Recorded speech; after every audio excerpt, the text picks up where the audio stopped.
Olá, eu sou a Vicky Ripper e esse é meu podcast que vocês já conhecem, o Pode Isso, Vicky. Bem-vindos a um lugar seguro pra gente falar sobre relacionamentos e outros temas e dar um desdobramento pra caixinha mais querida do Instagram. Aqui, na presença dos meus amigos, que são os meus convidados especiais, a gente vai fofocar, discutir e aprender juntos. Não se esqueçam de se inscrever no canal, compartilhar esse e os outros vídeos com aquela amiga ou amigo que tá precisando de uns bons conselhos e seguir a gente nas redes sociais. O papo de hoje é sobre geração Z. Quem são eles? Do que se alimentam? Existe mesmo esse recorte geracional? Vale para todo mundo? O que se sabe sobre? Qual é a geração anterior? Quais são as principais diferenças? Vamos falar sobre isso com dois convidados muito especiais que entendem muito mais do que eu do assunto. Hoje eu tô aqui de ouvinte, vou só provocar, só fazer um monte de questionamentos porque eu quero aprender também mais sobre essa galerinha que tá vindo aí, né? Matheus Sodré e Bia Félix. Gente, contem pra mim. Primeiro, obrigada pela presença de vocês. Obrigada pelo convite. Vamos lá. Quem é a geração Z? Isso existe, não existe? Como é que é isso? Fala aí um pouco. O que vocês acham? Vocês são geração Z. Eu sou geração Z. Vou começar então com o meu take. Primeiro, tô muito feliz de estar aqui ao lado de vocês. A geração Z, quem são? Falando. Eles começam aí em 97 e vão até os nascidos em 2012. Então, a gente tem uma variação entre a geração Z. Por exemplo, eu sou das mais velhas da geração Z, eu tenho 22 anos. E tem a galera, tipo, minha prima novinha, que tá ainda na adolescência, nasceu, tipo, meados da década de 2010 pra frente, enfim. São uma geração muito imediatista, por quê? São a primeira geração que nasceu com o advento da internet. A internet estava se popularizando quando a gente foi crescendo. Então, a gente foi crescendo junto com a internet, diferente das gerações anteriores que cresceram, viveram um tempo sem a internet, que era muito diferente. Como eu. E depois tiveram a introdução a esse novo mundo. Então, acho que essa é a característica principal, assim. Você diria que eles são, então, os nativos digitais. Exato. São as pessoas que não... Você nem lembra da vida sem internet, né? Cara... Pouco. Eu lembro muito pouco porque eu nasci no interior, eu cresci no interior. Então, acho que isso também teve grande influência. Mas o meu pai, ele já era uma pessoa entendida da tecnologia e tal. Então, eu fui introduzida à internet, ao mundo dos computadores, assim, muito cedo. Eu lembro que eu fui a primeira da minha turma a ter celular. Então, eu tinha, tipo, o celular da Xuxa. Eu tive também Clássico. Aqueles que era do meu pai, depois ele repassou pra mim, aí eu levava pra escola. E eu também jogava, eu lembro os jogos, etc, assim. Então, eu comecei muito cedo nesse mundo por grande influência do meu pai. Entendi. E você, Matheus? Acho que vale trazer um pequeno adicional, assim, porque é a geração Z, porque o Brasil tem um fenômeno muito engraçado com isso, que é, como a gente faz parte do sul global, ou seja, né, de países subdesenvolvidos, dito assim, a gente recebe muita cultura americana, do estadunidense, desde sempre. E especificamente nessa virada digital, nesse momento de globalização, a gente tem um pequeno déficit de tempo, né? Então, por exemplo, eu nasci em 95. E aí, para todo efeito, eu sou considerado zillennial, que é uma pessoa que nasceu nessa transição. Então, eu nasci com VHS, enfim, eu tive a internet chegando na minha casa, eu vivi uma infância 100% analógica, eu não tive smartphone na escola. Então, eu peguei esse período ali no caminho. E é muito interessante porque, especificamente no Brasil... culturalmente, a minha infância foi de uma criança dos anos 90 na cultura global. Porque a gente recebia depois os produtos culturais americanos, tanto tecnológicos quanto, enfim, programas de TV, tudo, música, referências cultura. De moda, tudo. Até a gente conseguir alinhar isso e tudo ser real time, a gente teve uma diferença, né? Com Mas acho que também vale frisar que essa discussão leva em consideração o que é a geração Z dentro de um perfil de consumidor global. Né? Então, assim, uma classe média global, que envolve a classe média tanto de países como o Brasil, como também Estados Unidos, né? Então, a gente recebeu muita cultura globalizada, a gente consome isso, a gente tem acesso a bens de consumo e a gente faz parte do demográfico que está inserido cultural e tecnologicamente no momento, no zeitgeist, por assim dizer. Que é um pouco diferente da gente entender isso como uma coisa massificada. Até porque o Brasil é um país com uma profunda desigualdade social e isso também produz uma diferença grande no que é a geração Z, né? A gente não consegue tecer diagnósticos sobre o que é a geração Z no Brasil de forma massiva, de forma ampla, porque você tem públicos muito diferentes, com realidades muito diferentes, assim. A gente tá falando de uma bolha aqui. Exatamente. Tudo que a gente falar nesse episódio, eu acho que é importante frisar Exatamente. que é um recorte das pessoas que têm o poder aquisitivo para se equiparar à tendência que tá lá fora, né? Então, assim, é muito diferente. A gente não tá falando de uma coisa Porque o Brasil, exatamente como você falou, o Brasil é muito peculiar, é muito diferente de um país da Europa, é muito desigual, né? Sim. E isso pesa muito na hora de falar desse assunto. O que também não significa que culturas periféricas não estão digitalmente inseridas, Claro. né? É mais interessante pensar isso como a cultura global como um epicentro dessas definições que a gente cria. Inclusive, essas definições vão estar muito amparadas em pesquisas anglo-saxãs, né? Então, onde a gente tem mais dados mesmo é lá fora, né? No Brasil a gente tem estudos, mas são menos, evidentemente. Com um demográfico mais difícil de ser pesquisado. Mas é mais interessante pensar que existe um epicentro do comportamento de consumo e seguindo para outros lugares, né, um pouco mais distante deles, você vai ter periferia, etc. Então você tem um movimento ali de... Não é que a periferia não faz parte do digital. Tanto é que, na verdade, ela dita uma série de tendências digital. Ela está plenamente inserida, né? Todo mundo tem um smartphone. Todo mundo faz parte desse tipo de discurso. Inclusive, a gente vê uma mobilidade social particular em influenciadores que vêm da periferia, produtores de conteúdo da periferia. Então, não é que eles não são personagens ativos. É que eles têm características um pouco diferentes por terem um contexto socioeconômico diferente de quem está sendo pesquisado na hora de definir essas gerações, assim. Exato. Então, acho que... Também fazendo um adendo aqui de uma perspectiva mais do marketing, né? Que foi quem começou, na verdade, com essas segmentações entre gerações. Eu sou publicitária, então acho importante a gente trazer esse lado também, porque cada vez mais a gente fala que as idades são conceitos subjetivos. Então, você pode ter 40 anos e viver um estilo de vida muito mais jovem do que uma pessoa de 25, que às vezes tem 3 filhos já está em outro momento, e aquela pessoa de 40 sem filhos viaja o mundo, então ela vai levar um estilo de vida às vezes muito mais próximo da geração Z do que a pessoa de 25. Mas qual é ainda a importância da gente falar em gerações no contexto das segmentações do marketing? É muito menos sobre delimitar os gostos e padronizar os gostos, que eu acho que é esse ponto que você tocou que é o mais importante, é relacionado ao que aquela pessoa viveu.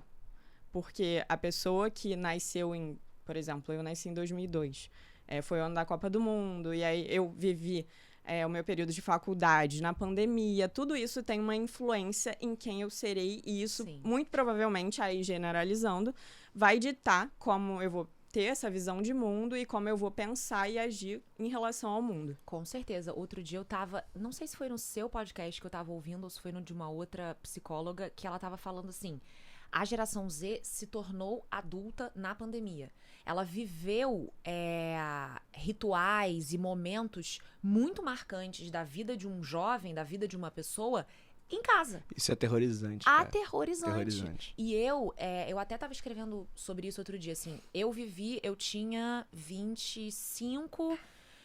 e a pandemia acabou, né? Considerando que acabou, quase 27. Que é uma idade, eu olhava pra minha mãe, eu chorava em casa, eu olhava pra minha mãe e falava, você não entende, você já tá casada com filhos, pra você é muito mais fácil. E a minha mãe, não é assim, sei que é difícil pra todo mundo. E eu olhava pro lado, isso fazendo da minha bolha de privilégio, né? Mas eu olhava pro lado, a minha irmã tava passando o último ano dela do colégio e o primeiro ano dela da faculdade em casa. Época. Foi quem mais ferrou nisso. Eu olhava e falava, como é que eu tô reclamando? Pra mim é uma bosta. 25 anos e 27 é muito ruim, gente. É uma idade maravilhosa que você quer, sair, curtir a vida e tal. Mas, cara, minha irmã fez 18 anos em casa. Isso, entendeu? Não, e são momentos justamente onde você não sabe quem você é. São momentos onde você acha que você é muita coisa e você descobre na marra que você não é. Então você vai encher a cara, você vai usar substâncias, você vai em chopadas e festas questionáveis. Ou você não vai conhecer outras pessoas, mas a perda dessa materialidade é muito problemática. Porque eu sinto que é até legal ser trazido isso de ser formado em publicidade, porque eu também sou... você é da SPM também, né? Eu sou formado na SPM também. Legal. E eu me formei na SPM em 2017. E a sua geração pegou a pandemia quando você tinha 18 anos. E é muito engraçado ter esse novo discurso, porque eu falava pra todo mundo, cara, eu peguei a faculdade, eu entrei na faculdade quando o Brasil começou a quebrar, né? Eu entrei em 2013. Eu entrei nas jornadas de junho. Tipo, teve dia que eu saí da faculdade pra ir pra manifestação. Então, assim, eu cresci nesse ambiente...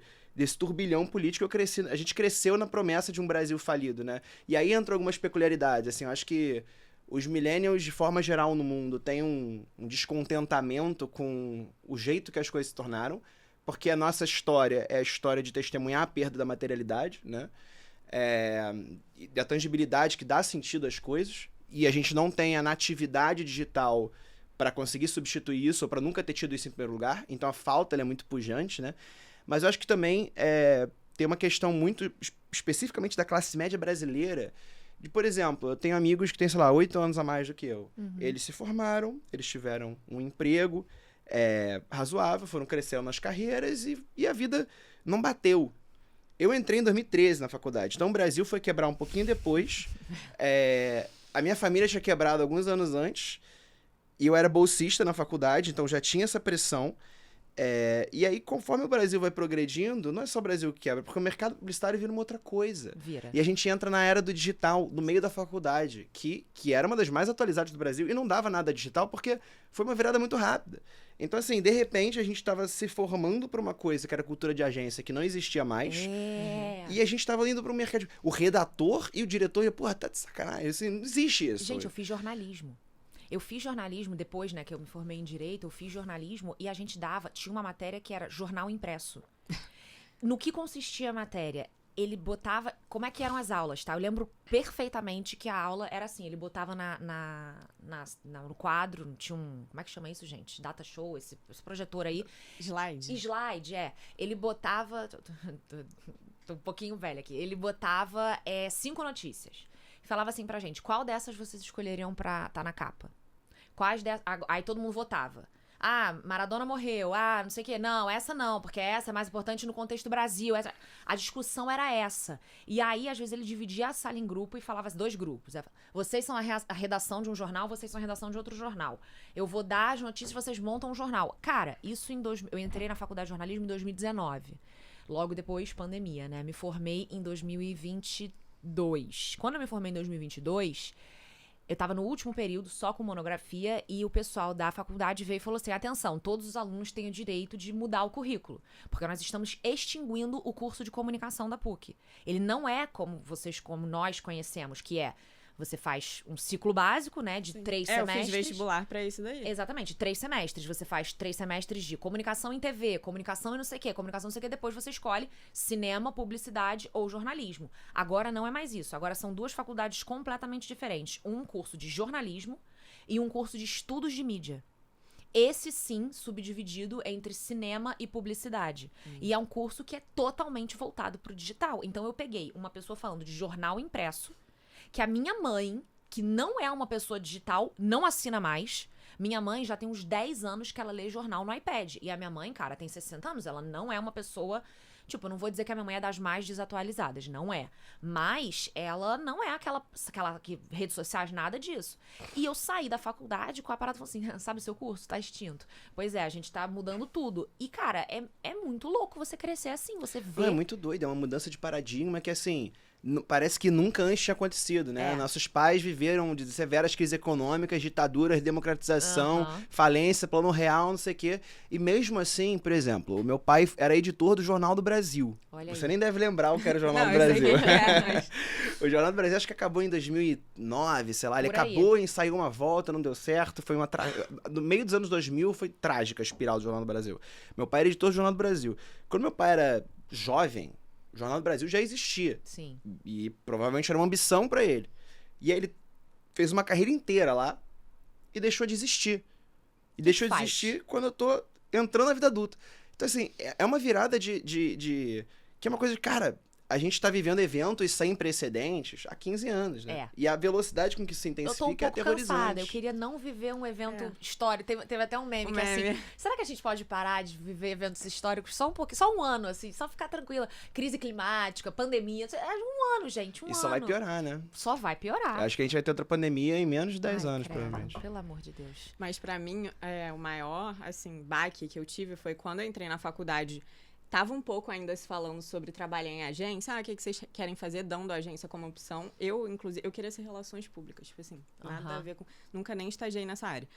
E aí, quando eu terminei, que aí teve a pandemia e voltou presencial, muito comum. Muitos influenciadores na faculdade. Pessoas que já ganhavam dinheiro com a internet, cara, já faziam comunicação, já tinham sua fama e estavam ali do seu lado, tipo... Sofreu muito bullying. Diferente. Cara, eu não bullying? tinha ninguém na minha turma, assim, muito grande, muito famosa, mas tinham pessoas que vieram depois e pessoas que já tinham se formado, assim. E aí só se falava, tipo, fulano estuda aqui. Mas aquela pessoa, ela tá ali muito mais pelo diploma do que pelo que ela vai fazer depois, buscar um estágio. Com certeza. Eu acho legal, Gi, solta pra gente aquela linha do tempo que eu coloquei, que a gente explicar pras pessoas mais ou menos um recorte de gerações, né? Quem são as gerações. Aí eu e toda a minha habilidade no Canva, fizemos uma linha do tempo geracional, né? A gente fala dos boomers, a gente tava até aqui antes de vocês chegarem falando que a minha mãe falou, eu sou o último ano dos boomers, porque ela falou assim, eu sou o quê? Aí a gente falou, você é X, mãe. Minha mãe tem 59, nasceu em 64. Ela fala, não, infelizmente eu acho que eu sou o último ano dos boomers. E aí eu pedi pras pessoas, pros boomers que eu conheço, que são os meus avós, mandarem as maiores referências da época deles. Eles mandaram o Gordo e o Magro, Nat King Cole, Ângela Maria, Calbi Peixoto, Beth Faria, Tony Ramos, Elis Regina, Frank Sinatra, Elvis Presley, Alain Delon, o filme Casablanca, Marlon Brando, High Society, que era um filme muito famoso na época, Brigitte Bardot, e eu pedi referências de moda que eles tiveram muita dificuldade, mas a minha avó conseguiu vir com uma coque banana, que eu não sei o que é, eu acho que é um coque que fica parecendo uma banana. E aí depois a gente tem a geração X, que é a que eu acho que de fato a minha mãe faz parte, que foi Beatles, Led Zeppelin, John Travolta, Al Pacino, Robert De Niro, Xuxa, Menudo, Roberto Carlos, Michael Jordan, Ayrton Senna, Larry David, Madonna, Nelson Piquet, Woody Allen, Sting, Bono, Tim Maia, Jorge Ben, enfim. E aí tem, acho que a gente vai focar nesse episódio muito mais do meio pra lá, né, que são os millennials e a geração Z. Geração Z e Millennials. Eu pedi pra minha querida irmã falar que é geração Z, ela tem a sua idade, falar um pouquinho sobre o que ela acha da geração Z, como que a geração Z vê os Millennials. E depois eu vou fazer o caminho contrário, porque eu pedi pras pessoas falarem também o que eles acham da geração Z. Solta pra gente, Gi, que a gente vai comentar depois o que ela achou dessa... O que ela acha de nós. Quer dizer, de mim e do Matheus, né? Que é a Bia de outro time aqui.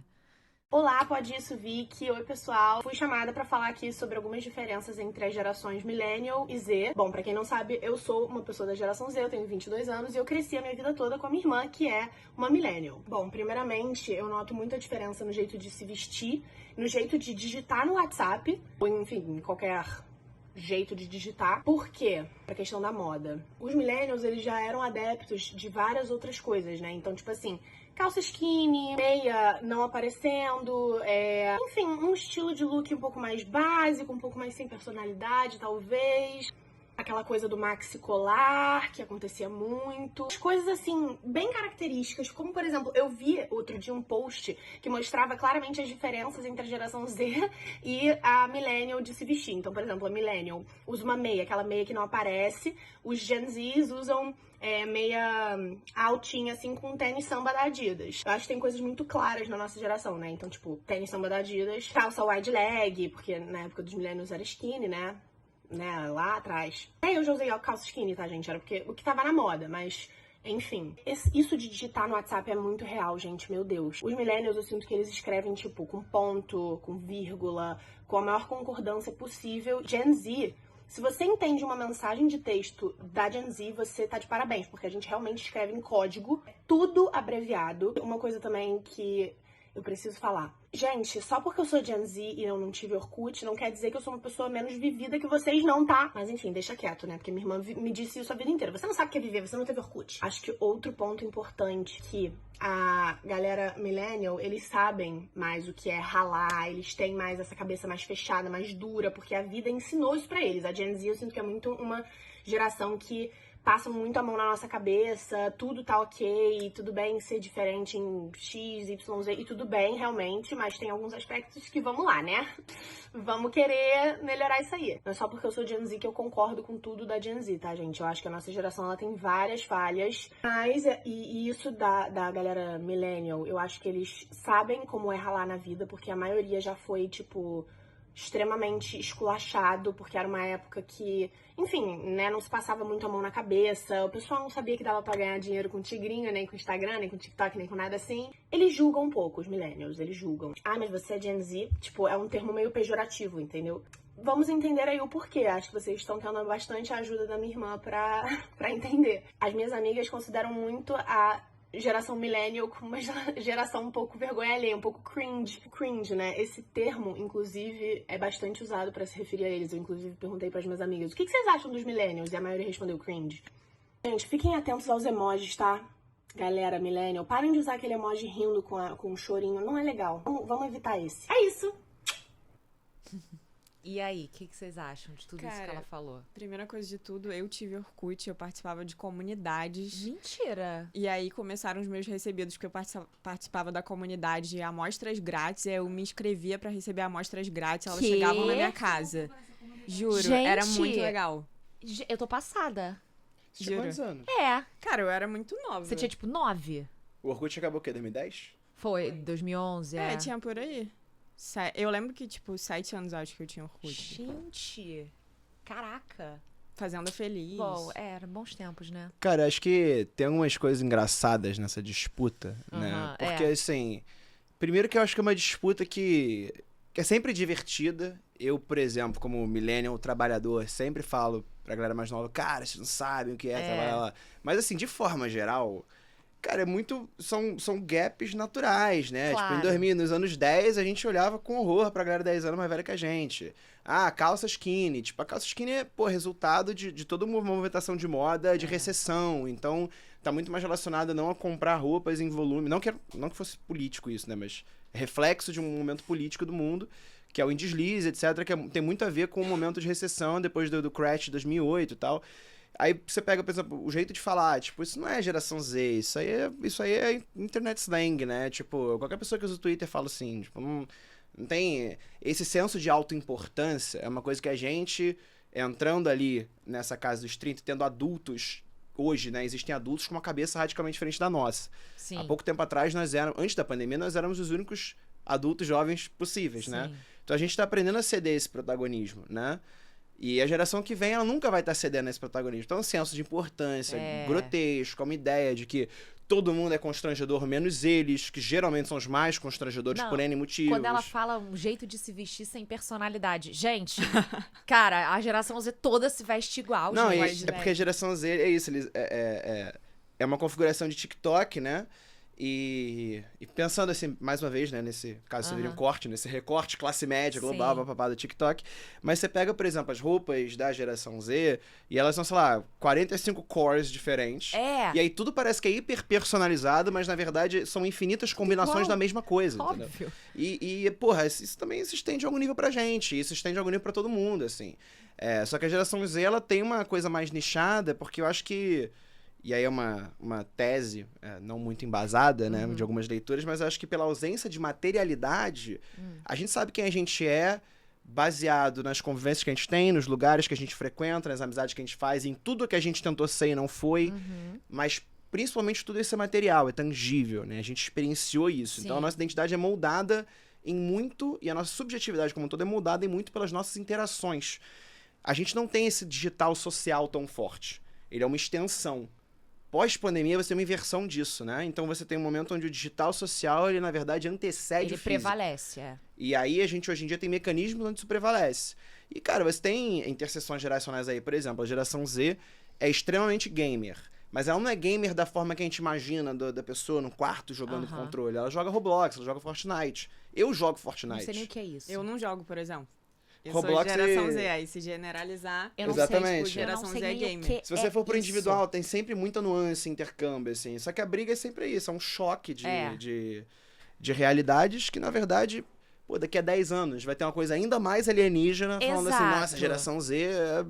E vai São assim, os essa. cringes. E aí a geração alfa que realmente, não quero nem saltar pra lá, mas assim. Pois é. Esses aí vão ser indecifráveis, assim. Indecifráveis, Não. mas eu acho que tem algumas coisas que são, de fato, diferenças que são peculiares à geração Z, e tem coisas que são só os jovens que são Exato. jovens hoje. Exatamente. Exatamente. E, inclusive, muitas das características que atribuem à geração Z que eu acho que ainda vão ser mudadas, que a geração Com Z vai certeza. mudar a cabeça Sim. dela. É. Uma delas é em relação ao mercado de trabalho, que é essa Tomara. visão bem idealista É. de equilíbrio entre trabalho e vida pessoal, que eu quero, todos nós queremos, Todos e eu nós. conheço pessoas mais velhas que também querem, porque É quem não lógico. quer Quem não ter quer. Exatamente, equilíbrio isso é entre trabalho e vida intergeracional. pessoal. Exato. A questão é, você vai conseguir implementar isso? E eu acho certo que toda geração que venha tente implementar a mudança, traga o questionamento, porque senão a gente não tem a mudança. Total. E é muito interessante porque isso você tá trazendo, principalmente de você ter questões intergeracionais que se repetem, né? Temáticas que se repetem. É só você pensar, tipo, os millennials já têm um senso de narrativa.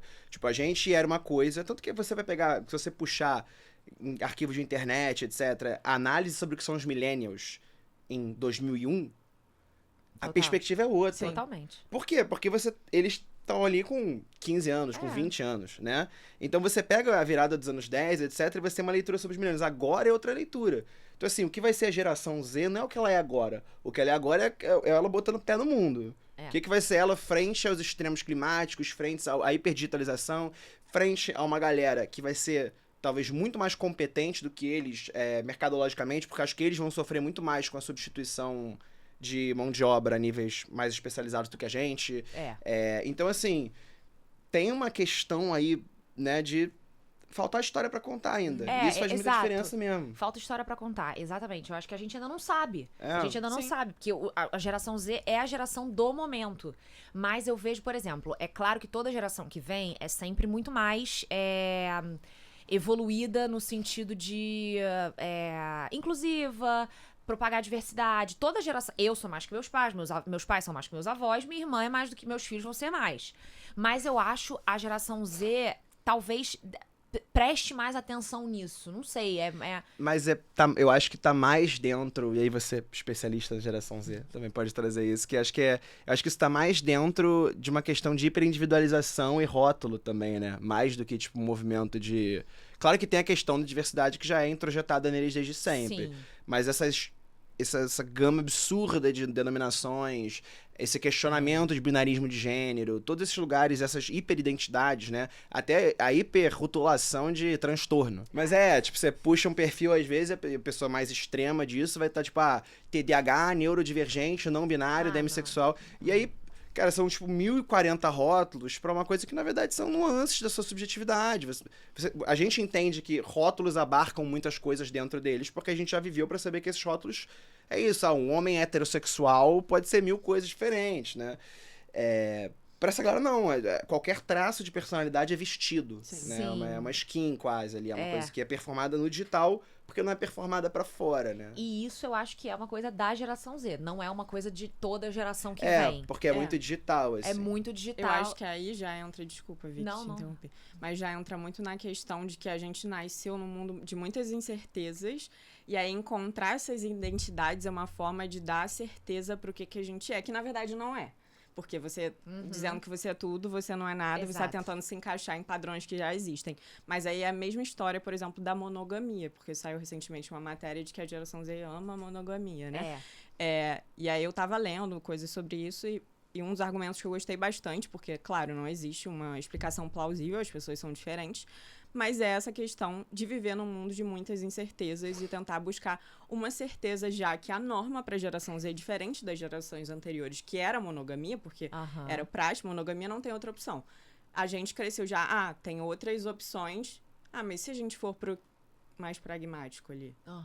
Então, buscar certezas em um mundo de incertezas é um ponto muito forte. E o mundo de um argumento, de um falso argumento de liberdade de escolha muito grande, né? Porque eu acho que a gente já nasceu, né? As millennials e os millennials classe média brasileiros são muito essa história, né? Que é tipo, filho, você pode ser o que você quiser. Porque a gente conseguiu, o país tá melhorando e vai ter vaga pra todo mundo. E não vai ter, nunca vai ter vaga pra todo mundo, nunca vai ter lugar. E provavelmente você não vai ser o que você quer ser. E talvez se você virasse o que você quer ser, você nem gostasse. Então, assim, existe também um senso de propósito que as gerações anteriores pensavam que era, cara, tem, sei lá, 5 profissões pra ser, vou escolher entre elas. E a verdade é que, de certa maneira, não faz muita diferença você viver num sistema que você escolhe 5 profissões ou num sistema que você tem a falsa ilusão de poder escolher 200. Porque, de certa maneira, o que você está lidando aí não é mais opções, é um fatiar, né, dessas mesmas opções. Falando isso no sentido de que a geração Z é uma geração cuja falsa liberdade de escolha de 1 milhão de coisas diferentes e a ausência de materialidade para entender mais do que liberta. Exatamente. Assim. E acaba colocando você num mar de rótulos, porque, cara, é também uma geração muito passiva no seu consumo de informação. E isso é uma questão algorítmica, né? Tipo, e aí é uma questão da geração deles mesmo, porque é tecnológico. Tipo... E eu acho que a gente, como criador de conteúdo, tem muito essa miopia também, porque a gente tá em constante questionamento, só que a gente esquece que os usuários estão ali, geração Z é uma geração que consome muito mais do que produz. Sim. Então, tá muito passivo ali. Então, eu acho que às vezes a gente fica com essa miopia de, poxa, será que não estão questionando que nem a gente? Às vezes a pessoa olha um vídeo, então é isso que a pessoa falou. não pensa. Tipo, Sim. E os vídeos são entregues, como você falou, você não vai buscar. Não, a internet Vem navega pra você. você. E aí você fica com aquela falsa impressão de que o algoritmo te conhece, de que... Não é que o algoritmo te conhece, mas que todo mundo pensa igual a você e que você tá com a razão e não sei o que. Na verdade, não. É um recorte que o algoritmo fez pra você. E, pô, é um bagulho aterrorizante, assim, porque quem é o algoritmo? Quem é É o uma empresa algoritmo? bilionária do Vale do Silício. Então, assim, tudo o que você consome de informação...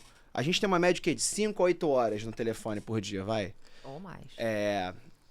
Cara, tudo que você consome ali... Primeiro que é uma coisa que eu sempre falo, que é você não navega a internet, como a gente navegou a internet. A internet navega você. Isso. Então, assim, você já vive... Cara, é a coisa mais análoga possível ao mito da caverna do Platão, assim. Chega a ser risível o quanto é uma metáfora simétrica, assim. Porque, realmente, você fica parado e ficam projetando coisas na sua frente.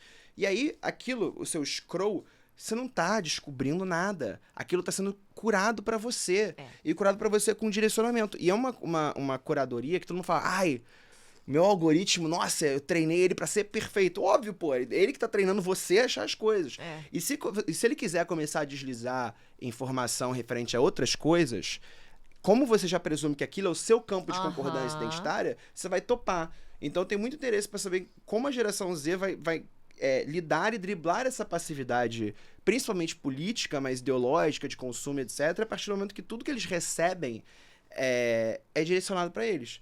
E eu não sei se a gente vai ter um momento desse despertar, porque eles já são, por exemplo, já rejeitam muito a coisa de ser high profile, né? Você tem um influenciador, uma galera que conversa muito entre si. Sim. O maior tráfego do Instagram, por exemplo, o maior envio de vídeos e imagens, etc., nas mensagens, não é nos posts. Tá. Então, assim, você tem uma comunicação individual, privada dentro das redes sociais, que é um comportamento diferente do auge da era do social media, que eu acho que vai mudar muito nos próximos anos. Sim. Agora, como o algoritmo vai se adaptar e como a geração Z vai entender, falar, caraca, eu não escolho nada. Não que a gente escolhesse também, né? A gente é reflexo de todo tipo de coisa que jogam na gente. Mas no contexto digital, a gente tinha mais autonomia. Eu acho que a gente era completamente diferente. Eu peguei, assim, a internet de escada em casa, em que eu chegava do colégio, eu tinha que fazer os meus deveres de casa e a minha mãe deixava eu ficar 1 hora no MSN. Nessa 1 hora, eu ia lá, ia conversar com a fulana, ia jogar o jogo da Barbie, ia jogar Tetris, que eu era completamente viciada, entrei na lista dos 100 mil melhores do mundo.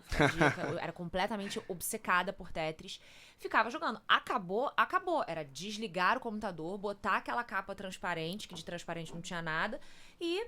A internet era um lugar. A internet era um lugar. Hoje, o que não é internet? Isso aqui é internet. Tudo é internet. Então, assim, você tinha menos autonomia. E isso que você falou das mensagens privadas é muito interessante, porque nessa época de internet de escada, a rede social, a única rede social que tinha era o Orkut. O Orkut, o Scrap era público e os depoimentos eram uma ferramenta feita para ser pública. Tanto que quando você queria mandar em segredo pra amiga, a primeira frase era não aceita. Porque assim, realmente era muito isso. Não tinha um lugar privado no Orkut. Sim. Tudo bem, você tinha o MSN, você tinha o e-mail, você tinha o ICQ. Mas não era a rede social, é outra coisa. Sim. É porque o objetivo realmente era socializar, né? Exato. E agora o objetivo é muito mais entretenimento. Então a gente vê essa grande mudança. E as pessoas que querem socializar encontram no outro lugar, em espaços mais privados e no offline. Que eu acho que a minha geração também, a geração Z, tá caminhando muito pro offline, mas não no sentido de que o online vai acabar, porque muito pelo contrário, mas de usar esse tempo offline mais intencionalmente. Então, assim, final de semana, não vou passar no celular, vou deixar o celular pro lado e depois eu faço um fotodump. Aí também tudo é instagramável. A própria performance offline é um produto digital, porque na verdade você tá produzindo escassez. Você não tá presente, você tá produzindo uma demanda da sua presença, e aí você volta falando, olha só o que eu fiz. E aí depois você vai fazer um vídeo no TikTok de 10 minutos falando como foi ficar uma semana sem usar o... Eu conheço mais uma coisa que eu tava falando com a Carol hoje, a gente vindo pra cá, eu assim, gente, o ano acabou. É outubro, não sei o que, ela, cara, quando chega meu aniversário, o ano acabou. Aí a gente falando... E eu lembro que eu tive uma conversa com o Hernani, que trabalha na Waffle, que é a empresa que patrocina aqui o podcast, e ele ficou 40 dias sem telefone. Na quaresma. Ele fez 40 dias sem telefone. Ele tinha um tijolão que ele atendia e fazia... Que a gente chama, exatamente. Ele até isso tem nome. Ele atendia e fazia ligação. Quando ele andava de carro, ele usava o GPS do carro. Ele chamava táxi, ligava para o ponto de táxi. ou eu quero um carro pro endereço tal.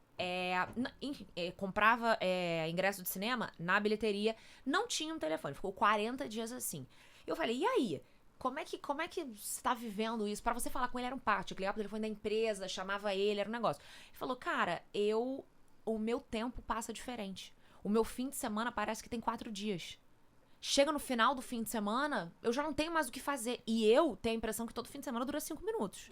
Porque a gente tá o tempo todo recebendo esses estímulos e essa dopamina...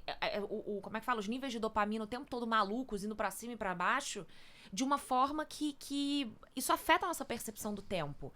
E eu acho que não é uma... E aí entra mais uma coisa que eu acho que é da geração da vez. Não é que o tempo passava mais devagar antigamente. Quer dizer, até tem um estudo que diz que hoje o movimento da Terra está mais rápido. Não é isso. Não é isso, exatamente. Não é isso. A nosso hiperestímulo, hiperestimulação, sei lá como é que fala isso, de todos os lados o tempo inteiro. Então a gente não tem tédio, a gente não tem ócio. Não, é um estado de atenção o tempo todo, é um estado de ansiedade o tempo todo. Você não consegue lidar com isso. Eu tô entrando num momento de conseguir me livrar e na próxima semana eu finalmente vou ter 2 telefones. E aí eu vou sair de casa com um telefone que vai ser um iPhone burrificado pra não perder Uber, etc. Isso. Mas eu vou começar essa movimentação, assim, porque eu passei por crises severas, crises boas. Não, nem de ansiedade, mas crises de hiperexposição digital, tipo... Eu não sou mais a pessoa que tá ali na internet, entendeu? Tipo, é difícil, nem vou puxar o tempo explicando isso, mas em resumo, você é tão hiperexposto que aquela imagem ali nasce uma outra coisa, uma mitose, aquilo ali vira uma outra coisa. E não é a sua persona, é algo muito parecido com quem você é, mas não é você. Do ângulo, ao jeito, à forma, aquilo não é você. Então você tem essa cisão, todo mundo passa por essa cisão dentro do digital, né? E eu comecei a me incomodar em estar no telefone, assim. E aí eu comecei a odiar estar no meu telefone. Hoje eu odeio estar no meu telefone. E ao mesmo tempo que eu tenho passado muito tempo sem celular, sei lá, eu comprei um alarme pro meu quarto, meu telefone dorme na sala. Não, na hora de dormir, na hora de acordar, eu não tenho celular. Uhum. É bizarro, porque quando você pega no aparelho, cara... Volta tudo imediatamente. Tem uma abstinência real. Total. Tipo, isso é a parte mais doida de lidar, porque o meu tempo passa diferente mesmo. Tipo, eu tô com muito mais tempo no meu dia. Eu pego o meu telefone muito depois. Isso é eu loucura, leio. isso é maravilhoso. Eu, tipo assim, eu falo, caraca, existe uma saída a nível individual pra essa loucura. Que legal que eu tenho, o privilégio de estar exercendo ela e conseguir estudar o suficiente pra achar que isso é um caminho pra mim, ó. Mas, cara, quando você pega no telefone de novo, parece que tudo. assim... É como Nossa, usar uma vem droga um é como rush, usar uma assim. droga de novo depois de muito tempo sem usar. Exatamente. Eu mando mensagem e é isso que é assustador, né? Porque a gente discute isso aqui, não sei o quê, mas tá todo mundo completamente viciado. Então parece que a gente fala de dopamina, não sei o quê, num nível hipotético, né? Não Um nível de assim... não. Mas é Eu uma sinto parada na assim... pele, eu sinto o tempo Caraca, inteiro. eu começo a mandar mensagem pra todo mundo, eu começo a mandar mensagem pros meus amigos, puxar assunto, tipo... Eu não quero falar com ninguém, geralmente, sabe? Exato, eu sou completamente viciada ao ponto de, assim, existem pouquíssimos momentos na minha vida que eu consigo ficar sem o celular, que são, se eu tô no cinema, se eu tô vendo filme em casa, em nenhuma hipótese. Filme em casa eu vejo eu escolho o filme sabendo que eu vou poder estar com o celular na mão. No cinema eu não olho. Eu vou ao cinema por causa disso. Eu também. Eu vou ao cinema sozinha, dia de semana, e fica dentro da minha bolsa e eu não olho. Mas só um parênteses, você acha que se vocês veem filme em casa com o telefone na mão porque é inevitável, ou porque já chegou num ponto onde a experiência de consumir o filme pra vocês em casa envolve estar no celular com 2 estímulos ao mesmo tempo? Opção 2, eu acho. Pela experiência estimulante de saber que você tá vendo um filme meio mal e saber que você tá prestando atenção meio mal, mas o estímulo cerebral... Exatamente. Aulas coletivas, então assim, por exemplo, se eu faço uma aula de yoga, se eu faço uma aula, e não é nem porque a yoga é meditativo, Sim. mas assim, se eu faço uma aula de spinning, eu não pego o celular. Exercício pra mim é ótimo pra isso também. Mas, por exemplo, se eu tô na escada, musculação já não é assim. insuportável, eu preciso de uma coisa legal pra ouvir. Eu não fico nem, tipo, tec no celular, mas eu preciso botar um podcast pra eu escutar pra ficar um negócio maneiro. Agora, no resto do meu dia... e quando eu tô gravando podcast também, que não tem como eu ficar aqui com vocês só um minuto. Fala aí um pouquinho sobre geração Z e ficar aqui, não tem como. Mas assim, são pouquíssimos momentos da minha vida que eu consigo ficar sem celular e... A gente virou tão escravo que eu já saio do cinema assim, será que aconteceu alguma coisa? Meu Deus do céu, eu preciso ver. Aconteceu alguma coisa tanto para alguém se machucou, alguém morreu, aconteceu alguma coisa, quanto para...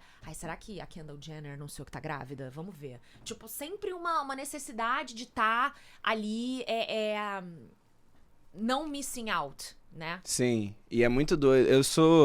um usuário crônico de Twitter, né? Meu maior problema sempre foi Twitter. Eu tenho Twitter desde 2008, agora assim. foi resolvido. Eu tô no Blue Sky. Não é a mesma coisa porque você não tá na comunidade global, mas é muito melhor em muitos aspectos, assim. Sério? Porque, cara, pra quem pegou o Twitter no começo, principalmente em 2008, 2009, até, sei lá, 2013, assim, existia um grau de tangibilidade, não tangibilidade, mas um grau de interações mais qualitativas, uma timeline orgânica, né? Você não tinha uma infiltração da extrema-direita dentro da plataforma, uma série de coisas. Mas, acima de tudo, você não tinha vários artifícios que tornaram o Twitter o lugar mais odioso do mundo, né? Então, assim, o Blue Sky ele é muito mais fraco na produção de cultura, né? Cultura de internet. Então, por exemplo, as páginas de memes estão sofrendo no Instagram, porque o Twitter é que produzia esse tipo de agitação, esse tipo de... forma brilhante. Porque era um lugar de embate, de extremos, de contrastes. Por quê? Porque, cara, você podia pegar uma coisa que alguém falou e falar por cima, com uma hierarquia maior. E assim, por mais que era um deleite quando alguém fazia alguma brincadeira com isso, quando você é vítima disso também, você fica tipo, eu prefiro que essa plataforma suma mesmo, porque assim... Pô, eu fiquei muito menos vulnerável a ser esculachado na internet depois que o Twitter fechou, né? Então, acho que tem essas nuances, assim. Mas, voltando pra questão da dopamina, assim... ao mesmo tempo é muito doido, né? Porque o nosso consumo de informação tá atribulado a nosso consumo de dopamina. E quando o Twitter acabou, eu ainda tive um problema de... Putz, vou ter que voltar a me informar. Tipo assim, puxei, sei lá... Pô, Globo, CNN, não sei o quê. Hoje eu acordo e eu abro vários jornais pra ver o que tá acontecendo. E assim, em algum lugar é legal, mas em outro lugar tem momentos que dá um desespero. Por exemplo, logo antes da gente entrar aqui, o Irã bombardeou Israel, né? Com mais de 400 foguetes. E, pô, tinha uma página no Blue Sky. Assim, tem mais gente que eu não achei, né? Mas tinha uma página no Blue Sky que eu tava acompanhando.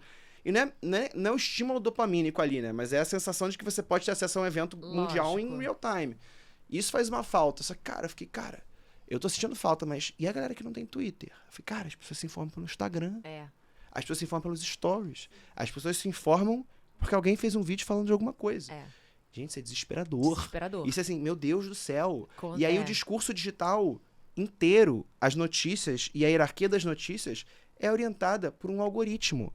Por um algoritmo de consumo que quer segurar a tua atenção o máximo de tempo possível para te vender publicidade. E que fraciona a sua atenção de todas as formas, porque para cada rede social que você tá, você pode ser exposto a uma publicidade diferente, e que tá te empurrando uma agenda própria, que você acha que é sua. Cara, isso é uma agulha assim... Eu não acho que a gente vai ter uma revolução sobre isso, mas eu acho que a geração Z vai ter uma trajetória muito interessante de como lida com isso. Vai. Porque todo mundo vai falar, a próxima geração... Toda geração fracassa na sua rebeldia, toda geração fracassa na sua revolução. Isso é meio que notório dentro do pensamento capitalista. Agora, a forma que a geração Z vai fracassar na revolução dela vai ser muito interessante, assim, porque eu acho que não dá pra imaginar, assim. Não sei se você tem alguma visão disso, de estudo, de pesquisa, Cara, tipo... É o que você falou. Aqui no Brasil é muito difícil a gente ter pesquisas, né, brasileiras, porque a maioria das pesquisas são importadas. Então, a geração Z não quer ser líder, por exemplo. É uma pesquisa importada. Aí fizeram uma pesquisa aqui no Brasil, a geração Z quer sim ser líder. Então, acho que essa visão ainda tá muito pragmática, mas a gente já tá vendo como isso tá mudando. E como a geração Z vai ter que bater de cara, assim, tipo, ver que a vida não é muito assim. E eu sou um pouco diferente, assim, eu falo muito sobre equilíbrio entre trabalho e vida pessoal e tal, mas eu trabalho muito. Só que uma coisa que eu estabeleci pra minha vida, por exemplo, é passar final de semana offline pelo menos um dia, assim. Vocês e aí, conseguem, geralmente, gente? eu consigo. Maior tranquilidade, nossa, um sonho. É eu muito odeio bom. quando eu tenho que ficar, na verdade, né? Porque o meu problema é que, pô, meu trabalho de todo mundo, né? O trabalho puxa de volta pro telefone. Mas, sei lá, durante o dia, meu telefone fica no quarto, eu trabalho na sala. E o WhatsApp tá ali. Sim. Se eu quiser uma mensagem do Instagram, eu abro do Instagram. Então, eu não tenho... Cara, eu não sei o que é esses impulsos, assim, no dia a dia de trabalho há muito tempo. Tem vários momentos que eu ainda tenho esses problemas. Jura? Aí eu vou limando. Aí eu comecei... E, cara, o vício vai escoando, né? Eu nunca tive problema de acordar cedo e puxar o telefone. Aí eu parei de fazer em vários lugares, eu comecei a acordar cedo e puxar o telefone. Aí eu tive que tirar o telefone do quarto. E vi se ele vai esgueirando, assim. Eu tenho vários hábitos, que nem você também. Eu não acordo com o telefone, faço alguma coisa antes. Não durmo mexendo no telefone, porque senão eu não consigo dormir. Eu fico pensando em um monte de coisa. Então, pelo menos, tipo, 20 minutos antes eu tenho que estar fazendo outra coisa no offline. E durante o dia, eu não sei. Por exemplo, várias amigas minhas que não trabalham com internet falam... ai, finalmente chegou meu momento, terminei de trabalhar, vou passar 2 horas no TikTok. Eu amo! Eu não faço isso, porque eu já Cara, trabalho com exatamente, TikTok. Exatamente. Gente, eu acho que eu tô muito por fora, porque assim, eu sou essa pessoa que eu chego em casa ansiosa pra botar um pijaminha, deitar no meu sofá e ficar 2 horas vendo nada. Tutorial de como limpar a pia usando apenas um produto. Quero. Então, mas essa é a parada. Não é nada. É tanto tudo que você não sai do seu modo de trabalho sem nem perceber, porque você fica sendo estimulado no processo. E é horrível admitir isso, porque eu também amava fazer isso. Eu amava passar 4 horas no TikTok. E é uma herança pandêmica. Na pandemia, pô, fumar um baseado e ficar ali deitado. Pô, eu amava fazer isso. Ficar até 5 da manhã. Dane-se, eu não tenho nada amanhã mesmo. Acordava. Eu amava fazer isso. Só que é muito ruim você se disciplinar pra não. Porque se eu abrir o TikTok, vai ter um monte de coisa que eu quero ver. E eu vou rir como eu nunca ri na minha vida. E eu vou acordar no dia seguinte e não vou lembrar de nada que eu vi. Então, assim, é uma relação muito bizarra que você tem com ativar coisas muito extremas e muito pra você o tempo todo. E, cara, te dessensibilizam do resto. E isso que eu acho mais perigoso, assim. Porque é isso, você não tá fazendo nada. Você tá, na verdade, não permitindo o nada. O nada é você conseguir sentar num Uber e olhar ao redor. O nada é você andar pela rua e ficar entediado. O nada é você sentar num consultório esperando alguma coisa Abrir uma revista, e não de puxar o repente. telefone, abrir uma revista, ler um livro. Conversar que com o velhinho seja. do seu Porque não é lado. também ficar olhando pro teto. Você pode ter uma atenção, alguma coisa que não é Lógico. estimulante. O nada é isso. Você ficar procurando estímulo não vai fazer nada. Você tá se estimulando. Então, assim, eu odeio esse papo moralista também de como se fosse uma droga e você tem que cortar Mas isso. é porque mas ao mesmo tempo é uma droga complexa, né? Da mesma forma que eu vou falar assim, o álcool faz mal a todo mundo. O álcool faz mal à classe trabalhadora porque ceda a classe trabalhadora. Cara, Não. tu vai falar pra essa pessoa que ela não pode beber? Não. Você vai falar pra alguém que tá no metrô lotado, tá num trem lotado indo Não pra casa, pega que o não pode puxar o celular. telefone? Não. Experiencie o real. Olha ao redor. Porra.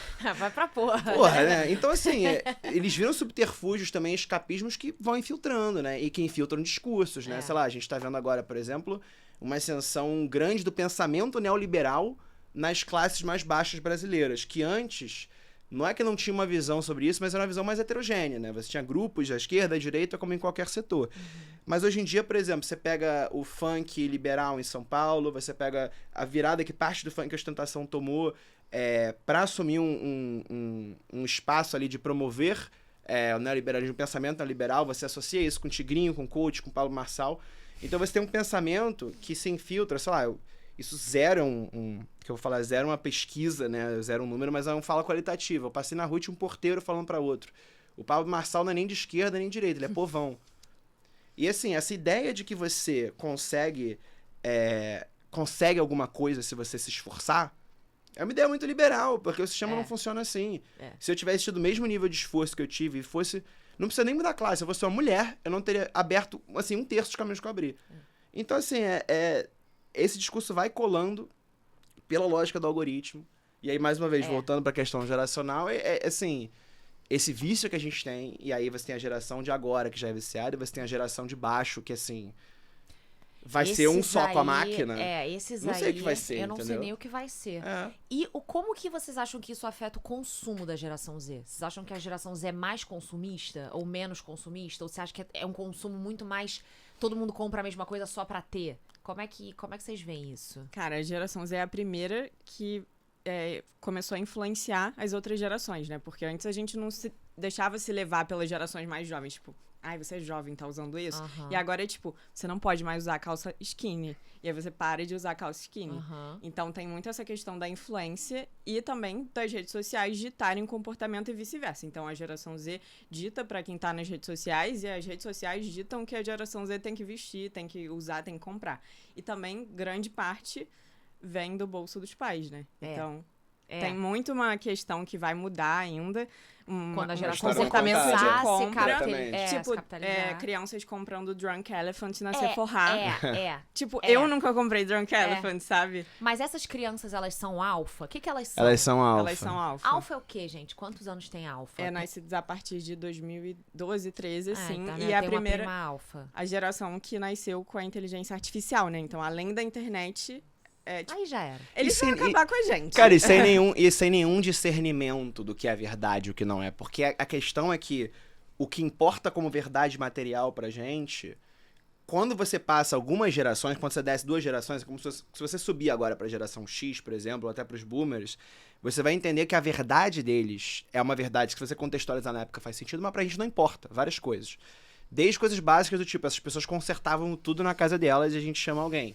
E a gente não interessa. Tudo bem que, pô, é maneiro saber consertar, ter uma autonomia e tal, mas assim, você vai contratar alguém, você tá trabalhando ali, você tá fazendo um call, provavelmente, você vai ter alguém. Sua hora vale mais. Exatamente. E esse pensamento é tipo, quando você vai escoando para outras gerações, você vai perdendo certas verdades. Então, toda essa defesa que a gente tá fazendo aqui, interações reais, materiais, olho no olho, que eu vou morrer defendendo, não vai importar de nada para essas pessoas. E é um grupo que, assim, inclusive em termos de classe social mesmo, cara, você tem uma geração de crianças, até de recortes de classes mais baixos, que estão com acesso ao telefone, restrito, né? E assim, fica até mais difícil nas classes trabalhadoras, porque o telefone virou uma chupeta para adulto e uma chupeta para criança. Claro. E aí você tem, para além de tudo, uma ausência de espaços físicos que delimitam as coisas, né? Sei lá, você pode pegar isso tanto em qualquer tipo de classe, pegando como exemplo classes A e B, tipo, desde o aniversário que você faz no McDonald's, até a casa de festa, até o lugar que é meio que amigável para criança. As crianças têm os espaços delas no mundo, assim como tinha os sites de joguinho de criança, e os adultos têm os espaços deles. E esses espaços não se misturam. Cara, a gente não cresceu sabendo como é a vida de um adulto.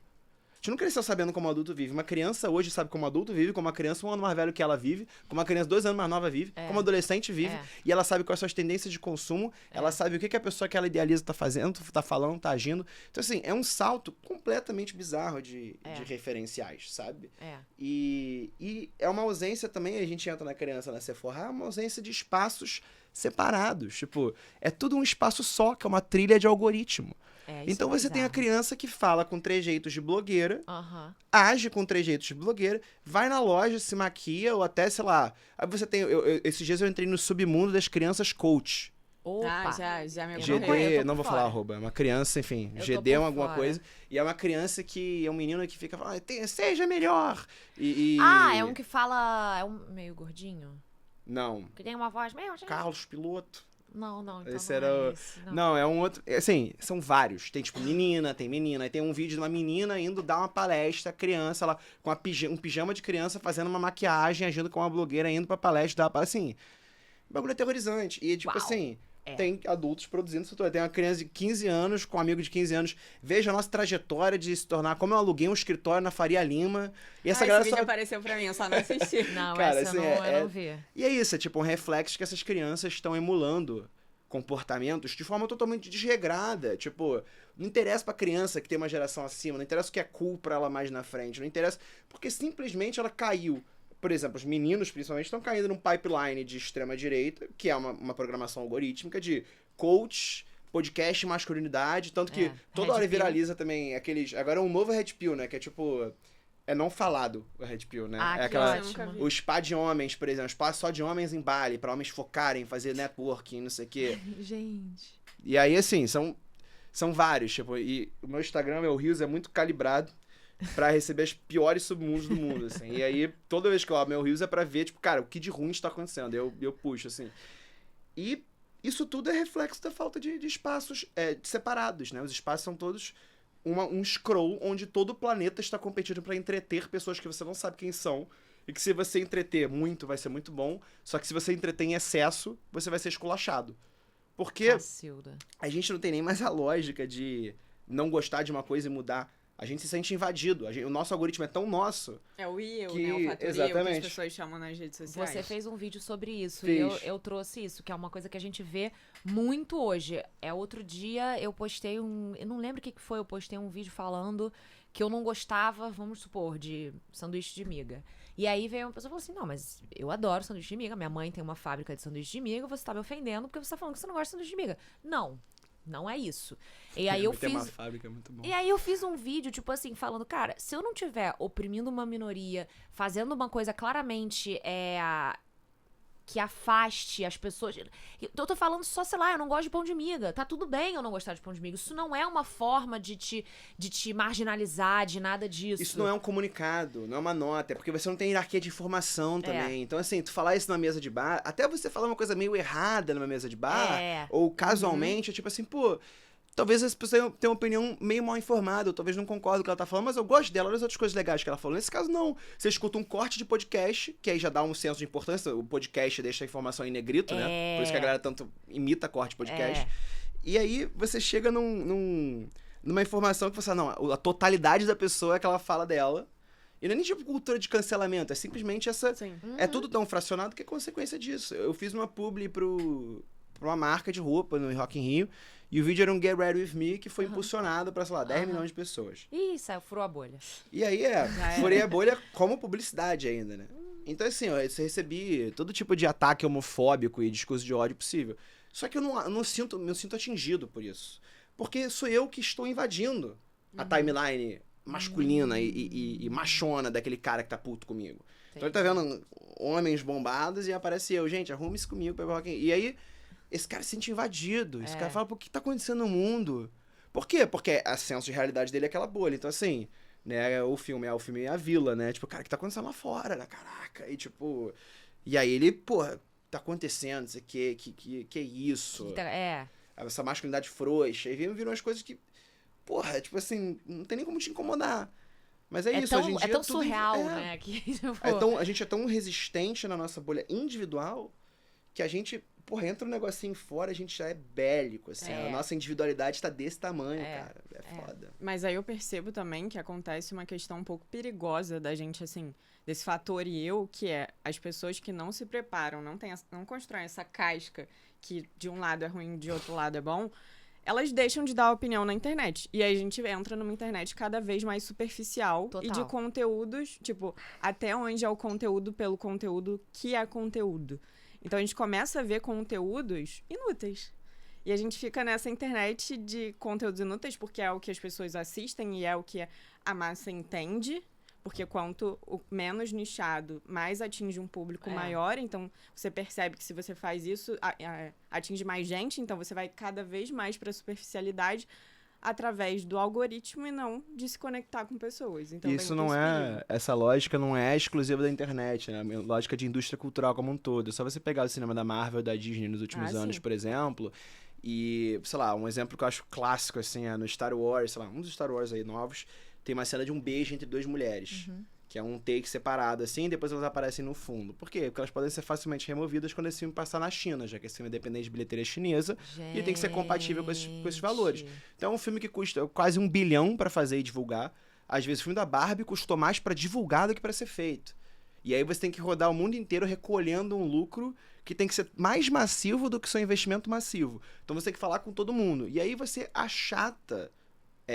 qualquer subjetividade daquilo, porque se você invoca uma discordância num negócio, você pode criar uma revolta. E o filme da Barbie até, né, foi um pouco mais polêmico e bancou, em algum nível, né, controlado, claro, mas bancou algum nível de contradição, de boicote. Eu sou muito fã do filme da Barbie, eu acho um ótimo filme, é um ótimo produtão, né? Eu amei. É um produto, eu me diverti muito no cinema. Eu adorei. Assim. Pegou todas as minhas referências, eu saí feliz da vida. Não, e num lugar que eu também nem posso me conectar individualmente, né, que é brincar ter sido menina, aspirar a Barbie, né? Ter a mas Barbie... você brincou de Barbie? Não. Poderia ter brincado. Mas ainda assim eu não teria uma aspiracional Não ao teria. corpo dela Não e a teria. ideia de feminilidade e mulher que ela traz. Exatamente. Então- Ela como modelo, não teria. Mas na prática, o filme é a Mattel falando: gente, eu sou a Mattel. A gente é muito foda. Cara, eu sei que a gente erra às vezes, É. mas vocês também gostam da gente. Então perdoa a gente pelos nossos erros, a gente vai admitir eles aqui. E eu perdoei. Mas eu vou botar um monte de flashback também de meninas crianças e de uma mãe latina, Isso. né? Que é um público ali muito Não é muito qualquer mãe tokenizado. latina, é a América, que dá aquele discurso que eu caí totalmente, discurso super Da genérico, Beth. que eu achei o máximo. Eu caí como um pato. É porque da isso, Mattel. é um produtaço, que é melhor existir do que não existir, com certeza, né? Mas é porque as pessoas também ficam muito revoltadas se assistir umas coisas de produto, cara. Tudo é produto, o gosto é formado, tipo... É porque não... Assim, tem méritos artísticos, mas você tem que olhar aquilo também como uma peça de conteúdo, né? Tipo, o filme da Barbie é um grande conteúdo. É uma peça pra uma grande realidade do que tá acontecendo. Ele se encaixa em tudo que a gente falou aqui. Exatamente. Ele tem um papel, um sentido e um objetivo. E tudo tem. Então eu não vou ficar contra porque eu acho que eles estão me manipulando. Não, tá todo mundo se manipulando Sim. o tempo inteiro. Então também não vou ficar, tipo, eu não posso ver essas coisas porque essas coisas vão mudar. Ah, não, tudo vai. O problema não é você ter um filme da Barbie. O problema é só o filme da Barbie ser viável de ser feito e produzido Sim. e distribuído internacionalmente, né? Sim. E aí agora você vai ter o Barbie 2, o Polly 1, 2 e 3, sabe? E você vai Bratz. franqueando, porque a gente não consegue, nesse hiperloop que a gente tá, desse presente eterno, que não existe futuro, não existe passado, é só o conteúdo que a gente consome, quase não tem mais nada novo, né? Você não consegue introduzir de forma globalmente massiva algo novo. Não Eu consegue. tava vendo até uma denominação incrível do fenômeno da Taylor Swift, que é a Taylor Swift não é uma artista pop mainstream como foi o Michael Jackson, ou como foi até, sei lá, alguém dos anos 10. Tá. Ela é uma artista de nicho, ou como você falaria em inglês, né, uma cult artist, massiva. Ela é uma mass cult artist, né? A gente acha que cult, muitas vezes a gente traduz com uma falsa cognata de que é culto, né? Mas cult é de você ter um secto, uma adoração em volta daquilo, né?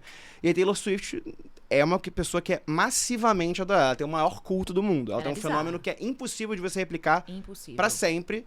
Mas ela não é o Michael Jackson. Ela não tem uma penetração na vida de todo mundo como o Michael Jackson tinha, porque ela não tem nem as condições culturais, tecnológicas e industriais pra ser introjetada dessa maneira. A Taylor Swift não passa na Rede Globo e nos 5 filmes que vão estar passando no cinema ao longo do ano. Ela não tá inserida ali. Não tem um cara na Zorra Total imitando a Taylor Exatamente. Swift. Ela Que não nem faz tinha. parte de uma cultura massiva global, porque essa cultura cada vez menos existe. Exato. Então, obviamente, nada que eu tô falando é um criticismo a Taylor Swift. Os criticismos eu tenho, mas não Até são os que eu tô porque- falando. Até porque senão vai vir Melhor uma não- chuva. É. Não, essa mulher aí, gente, o que ela movimentou nessa vida. É bizarro. Não. E que aí entra o comportamento de ser cult artist, né? É. Tipo, ela tem um nível de defesa em volta dela e um nível de pensamento é isso. Ela é uma artista massiva de nicho, né? Ela é bizarra. É o Tem um máximo que dá pra podcast chegar. muito bom, que é Is This a Cult? É um negócio assim. Que eles Pô, irado. analisam se alguma coisa é um culto. Ah, legal. É bem legal. Legal. Pô, maneiro, vou escutar. E agora passando pra os estereótipos. Um dos estereótipos, assim, mais famosos da geração Z é justamente o comportamento no mercado de trabalho. Eu vi uma psicóloga falando que como a geração Z foi criada muito com a sensação de merecimento. Vocês merecem serem o que vocês quiserem. Vocês merecem atingir todos os patamares que vocês buscarem. Vocês merecem. Isso tornou elas pessoas, também por causa do fato de elas serem nativas digitais, tornou elas pessoas muito imediatistas. Então, a gente tem um monte de memes aí que são assim... Como assim você não vai me promover? Eu já tô aqui há uma semana. Ah, não, eu não quero ser promovido porque eu vou ter mais função. Ah, não, eu não quero. E isso é meme, mas isso também é verdade. Porque eu tenho algumas amigas que têm estagiárias da geração Z. E, cara, é outro senso de compromisso, é outro senso de comportamento no ambiente de trabalho. E isso vai da forma como você se veste, a forma como você valoriza o que tem que chegar no horário, a forma como você respeita os seus chefes, como você escreve um e-mail. Então, assim, essa semana a minha amiga mandou um print no grupo assim: gente, eu tô sendo muito chata. Tipo assim, o menino traduziu um contrato e deixou embaixo assim, traduzido por não sei o que, não sei o que. Aí ela deu um print, mandou pra ele no chat da empresa assim: ô, fulano, presta mais atenção. Aí ele mandou assim, kkkk, ô louco. Tipo assim, sabe? Beleza, pra ele foi tipo, paciência, escrevi errado. Acontece. Eu acho que esses conflitos geracionais, eles têm várias relações, né? Assim, a geração Z é a primeira que se recusa a se fuder. E isso por vários motivos. Mais uma vez, reforçando, né, a geração Z aqui, ainda mais agora que a gente vai entrar na disputa de falar mal deles no mercado de trabalho, porque eu tenho coisas negativas a dizer também. É isso, assim, falando mais de uma classe média global, anglo-saxã, mas também nesse contexto Brasil e tal, só pra gente ficar reforçando isso, pra isso não sair do contexto, né? Mas dentro desse contexto, a gente tá falando, então, principalmente de grupos universitários, né? Quem tá saindo da universidade agora. Isso. E a geração Z, ela tá inserida num contexto de hiperindividualidade, onde ela não precisou aprender a ceder a individualidade dela no mercado de trabalho. No mercado de trabalho, geralmente, você chega e você pode ter sido um ótimo aluno ou um péssimo aluno e você vai se arrebentar, porque o seu nível de produtividade que você acha que você tem sendo bom não tá nem próximo do que você precisa entregar. Então, assim, os primeiros anos, você vai se arrebentar, você vai se fuder, você vai trabalhar pra caralho. E não é porque você trabalha muito, é porque você não tem competência suficiente pra ser eficiente. Você vai aprender a ser eficiente pra parar de sofrer. É a ordem natural das coisas, porque o fazer profissional é radicalmente diferente do fazer universitário. Com certeza. E o mercado de trabalho, o dia a dia, a função são radicalmente diferentes do que você idealiza como função. Isso. Então, assim, você de repente precisa pagar a conta, você de repente se sente sozinho naquele contexto, com um monte de gente que você não conhece, que é mais velha que você é um nada, você é porra nenhuma ali, e você precisa dar um jeito, porque você não tem outra opção. E aí você cresce, e amadurece, e engole e ganha casca. Isso. Nesse período, quando a gente experienciava isso, a gente não tinha ainda um referencial como millennial, um referencial externo. Mais uma vez, a gente não consumia a vida de outras pessoas mais velhas, a gente não consumia cenários de vidas melhores, a gente não tinha uma eterna comparação do que poderia estar sendo, e nem a gente tinha, tem uma coisa ruim acontecendo comigo, deixa eu ver as vidas boas de outras pessoas aqui. Então, assim, é uma geração que não aprendeu a ceder a própria individualidade no mercado de trabalho. E é uma geração que impõe demais a própria individualidade de um jeito que aí entra uma questão zero analítica, né? Mais pessoal, que, pô, eu acho ridícula, que é uma coisa que, pô, eu entendo o contexto dessas pessoas fazerem isso, mas não adianta você ser hiper rotulado de quem você é, porque primeiro que na vida real ninguém liga pra isso. Segundo que, no final das contas, aquilo não é o que você é. Você tem 20 anos, sacou? Tipo, você tá começando a fazer as coisas. E é uma idade muito crítica, cara. Com 21 você é outra pessoa, com 22, com 23, com 24. Tudo muda muito. Essa década é muito definitiva, assim, é. muito. Assim. Por isso que eu acho que daqui a 10 anos, quando você tiver a geração Z com 30 anos, vai ser tipo, caraca... Vamos interessante.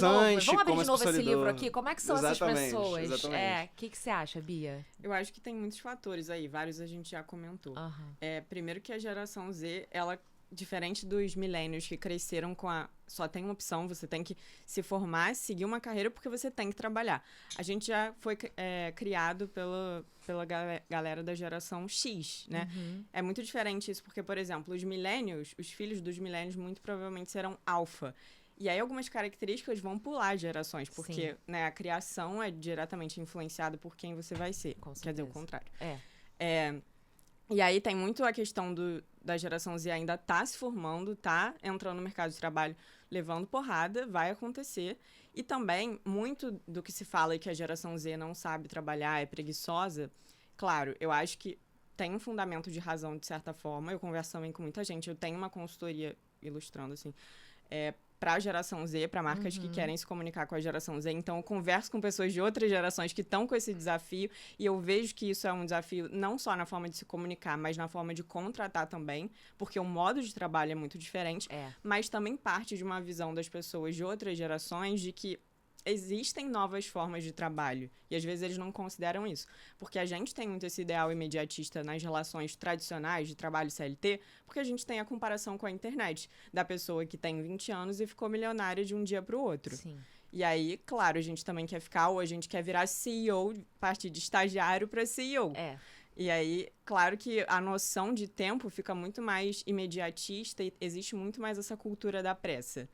Mas é importante entender também que não é porque a geração Z está rejeitando esses cargos tradicionais que ela não sabe fazer dinheiro, que acho que isso é uma grande dificuldade das outras gerações de entender. É verdade. De novas formas de trabalho e novos formatos que talvez seja o momento de repensar. Por exemplo, hoje eu atuo num formato que é o formato de Open Talent. Então, você não é fixa a uma organização. Você oferece a sua expertise para uma organização em determinado momento. No meu caso, uma consultoria. E aí, depois, eu ando junto com aquela empresa para que ela consiga ter aquela expertise aplicada à empresa dela e ela consiga caminhar depois com as próprias pernas. Então, é muito mais flexível, por um lado, pela necessidade e, por outro lado, também porque a gente deseja essa flexibilidade para a nossa vida. Então, é um conjunto de coisas. Sim, sim. Eu peguei o depoimento de uma psicóloga que trabalha justamente com direcionamento de carreira para pessoas que estão hoje... Ela me guiou há 6 anos atrás. Então, ela pega muita gente que está querendo migrar dentro do mercado de trabalho ou que está entrando no mercado de trabalho e não sabe o que quer fazer. Gi, solta aí pra gente o que ela falou sobre geração Z no mercado de trabalho. Já adianto que ela defendeu bastante o pessoal. A gente está falando aqui de uma geração entre 14 e 27 anos. E o que eu posso ver muito claro, diferentemente das outras gerações? A geração Z é uma geração que quer alinhar, que busca alinhar quem é, o que é, com aquilo que faz. Né? Não à toa, quando as pessoas que estão com 24, 25, 26 anos não estão felizes com aquilo que fazem, mesmo sendo bem remunerados, às vezes, ou estando muito bem empregados, né? Quando eles entendem que a escolha foi feita baseada em valores que não são aqueles que os nutrem, né, diariamente, eles vêm aqui para falar: Bia, tem alguma coisa acontecendo, né? Eu sou bem empregado, eu ganho bem, eu tenho, enfim, uma vida estável, mas está faltando alguma coisa. E esse está faltando é o que a gente chama de propósito. Então, eu vejo uma geração Z com muita coragem, é uma geração que prioriza fazer parte, prioriza estar alinhado com a cultura da empresa, prioriza o pertencimento, né? Eles não ficam, né, por isso, em lugares onde eles não têm perspectivas. Tem uma questão existencial, diferentemente das outras gerações, inclusive da minha, né, que a grande maioria fazia escolha baseada só em segurança, naquilo que poderia me prometer uma carreira tão coesa. Existe uma frase, né, um mito que fala assim: a geração Z não gosta de trabalhar, né, é uma geração que foge do trabalho. A geração Z, o que eu vejo no meu consultório, é uma geração que busca alinhar, entende, né, a necessidade da saúde mental, do cuidado da saúde mental consigo próprio, com o todo. Então, ela busca alinhar diversidade, busca alinhar seus valores, a inclusão. Então, é uma geração, sim, que tem muito a dar, com muita diversidade, uma geração da inovação. Só precisam estar atentos e tomar cuidado, por quê? Por serem digitais, nasceram, né, num mundo muito digital, onde tudo chega muito rápido, as respostas, é tudo muito acessível, né?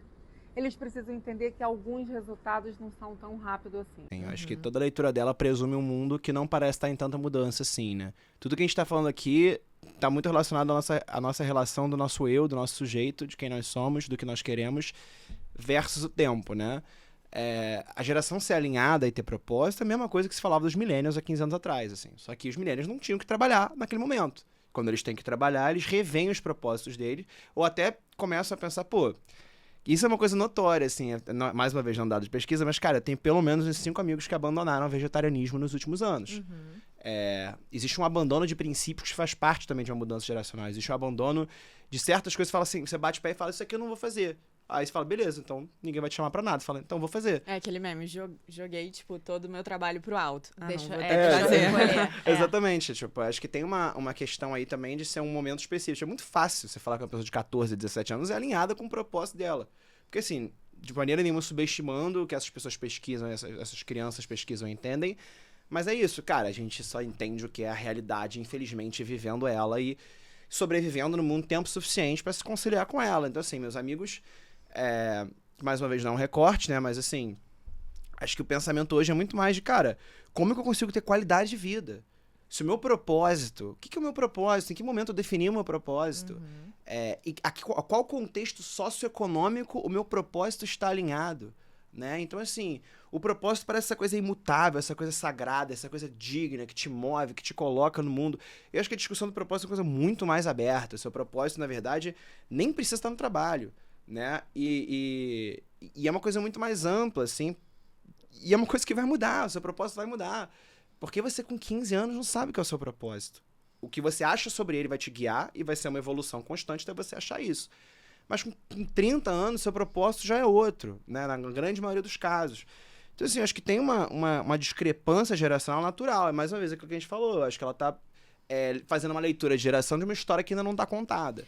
Eu acho que o que ela chama de propósito não é essa coisa mais subjetiva e ampla que passa com essa palavra, porque é uma palavra que ela pode significar tudo, né? E tudo que pode significar tudo não significa nada. Eu acho que o que ela tá querendo dizer é que as pessoas antigamente faziam escolhas de profissões, e eu acho que isso, principalmente até a geração X, mas também os millennials, Que era assim, eu preciso ganhar dinheiro, no que eu sou bom que vai me dar dinheiro. Isso é o que nutre a minha escolha profissional, isso é o que pauta a minha escolha profissional. Acho que as pessoas da geração Z, os millennials de certa forma um pouco, mas a geração Z principalmente são pessoas que precisam gostar do que fazem. Precisam sentir prazer na hora de trabalhar. Principalmente eu falo isso porque era o que eu senti. E eu converso muito com a minha irmã e com as amigas dela que elas não veem o trabalho da forma como eu via. Mas é isso, acho isso uma loucura, assim. Tem que sentir prazer na hora de trabalhar. Cara, trabalhar que ninguém quer trabalhar. Ninguém gosta. Tem gente que gosta de trabalhar, fala, eu gosto do meu trabalho, vejo propósito nele e tal, mas assim, via de regra, trabalhar não vai ser uma coisa prazerosa, na grande maioria das vezes. E às vezes não é prazeroso por muitas vezes pra ser prazeroso por uma vez específica que você quer. Pô, eu sou uma pessoa, ia falando assim, da perspectiva de alguém que é ambicioso, que tem vontade de fazer coisa, projetos e tal. Mas, cara, eu acho que a gente acaba batendo num lugar muito específico do que é ter prazer no trabalho. E mais uma vez, eu acho que é uma característica muito de um grupo que é muito jovem ainda. E que pode se dar o luxo. Pô, quando eu tava na faculdade, eu falava, eu não vou nunca fazer publicidade de shampoo. Que coisa ridícula. Eu vou trabalhar com uma coisa que faz sentido. E a nossa geração era muito que ia salvar o mundo, né? Então eu tinha uma crise que era, cara, como que eu estou aprendendo aqui vai servir para um propósito de mudar o mundo? E eu achava que era um senso de protagonismo, quase, eu também. assim. Cara, eu nunca tive isso. Sério? Como é que era? O que você acha? Eu me vejo como uma pessoa individualista, assim. Porque eu nunca liguei muito pra opinião dos outros. Isso nunca foi uma questão muito grande pra mim. Então, eu sempre fiz as coisas pautadas no que eu queria. E acho que um ponto muito forte da geração Z, que ela trouxe, que nessa parte eu concordo, é que a gente teve o privilégio da escolha. E da escolha vem a dúvida. Aí que vem toda a crise e a questão do propósito, e que eu concordo também que não necessariamente está voltado com o trabalho, em relação ao trabalho. Mas a gente viu que as gerações anteriores, encontrando um trabalho que esteja relacionado ao propósito ou não, ganhando dinheiro ou não, deu errado. Tipo assim, burnout, ganhando pouco, trabalhando muito para ganhar pouco. As crises que a gente teve, crise de 2008, tudo isso que os millennials viveram, serviram pra gente ver que não necessariamente trabalhar muito vai trazer muito resultado, que isso não é equivalente. Então, por que não viver uma vida mais equilibrada enquanto a gente busca esse trabalho, esse propósito e conquistar nossos sonhos? Eu acho que tá muito mais na cultura da pressa, que a gente rejeita um pouco, que a gente quer viver mais as coisas. Então, assim, aquela coisa dos boomers de juntar todo o dinheiro pra aposentadoria, porque antes eles conseguiam, tipo, comprar uma casa e tal. Conseguiam. Mas eles também não saíam todo final de semana pra ir no restaurante caro. Tipo assim, igual a gente faz hoje. Não tinha tanta opção de lazer. Então a gente vive muito mais a vida aos poucos do que eles que deixavam pra aproveitar a vida sentado e às vezes esse momento nem chegava, né? A pessoa morria antes. Então a geração Z tem uma questão que é a geração mais populosa, ela corresponde a 25% da população do mundo, porque foi uma geração que, né, nasceu no momento que tinha uma taxa de natalidade alta e taxa de mortalidade diminuindo. Então, uma geração muito populosa e que vai corresponder a um poder de compra até 2030, se eu não me engano. Eles vão ser, tipo, o grupo mais poderoso economicamente falando, porque nós somos mais populosos, então meio que óbvio, né? E a população é economicamente ativa. Então, por que a gente precisa olhar para esse público? Por causa disso. Então, eu não acho que a geração Z vai ficar nessa coisa de buscar equilíbrio entre trabalho e vida pessoal para sempre, mas que isso vai pautar a decisão de seguir um caminho que permita você se dar pausas. Mais flexível. Mais flexível, você não aceitar qualquer coisa porque você não precisa, se você tem uma qualificação melhor. E aí, falando de quem se destaque, quem tem certos acessos, consegue fazer, que é escolher, eu não vou escolher um trabalho que é 100% presencial, porque eu sei que vai ter outro trabalho para mim, que eu consigo ficar alguns dias em casa. Então, o privilégio da escolha é uma coisa que está presente nessa geração, mas, de novo, trazendo um recorte de classe. Isso que eu ia falar. Claro.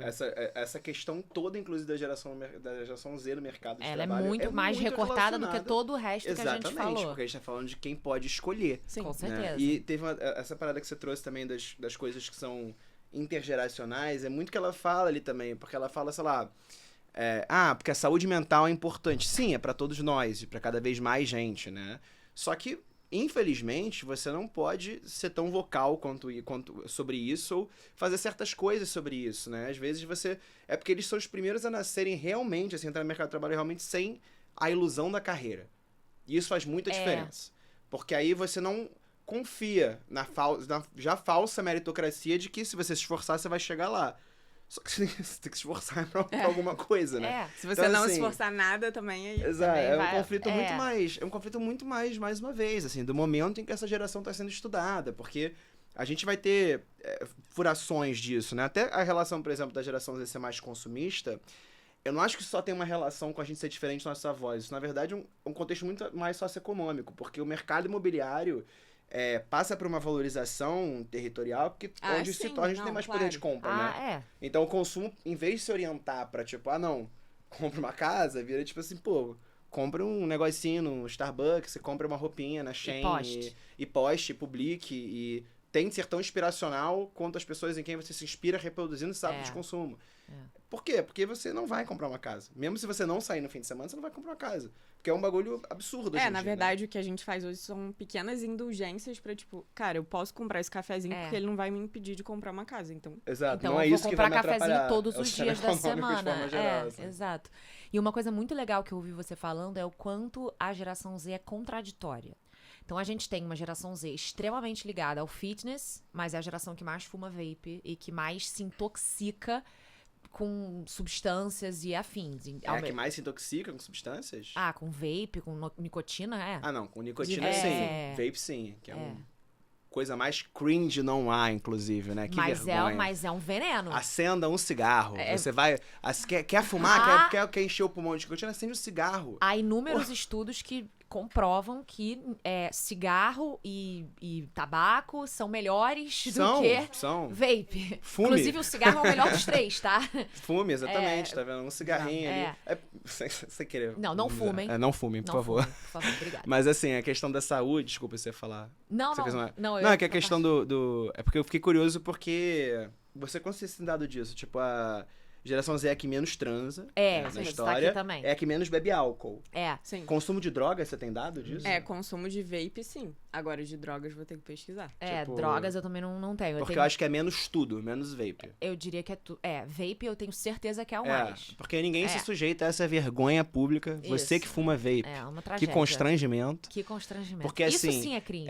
Porque são todos os malefícios do cigarro ainda piores, sem nenhum charme. Você parece uma grande criançona fazendo isso. E sem nenhuma desvantagem do cigarro, né? Que é o cheiro ruim. A vontade de morrer quando você termina de fumar. A inconveniência de você ter que sair de um lugar pra fumar, porque as pessoas fumam vape no banheiro do avião. Então, assim, então, tipo assim, você não tem as inconveniências do cigarro. E é o tempo todo, você nunca para de fumar ele. Nunca para. Você não termina um cigarro. Olha aí o paralelo com a internet. A internet, você não entra na internet, você não pega um cigarro. O cigarro tá ali junto. Pô, interessantíssimo paralelo aí essa cabeça aí. Olha aí. Trabalhou agora, tá vendo? Nossa. Trabalhei, finalmente.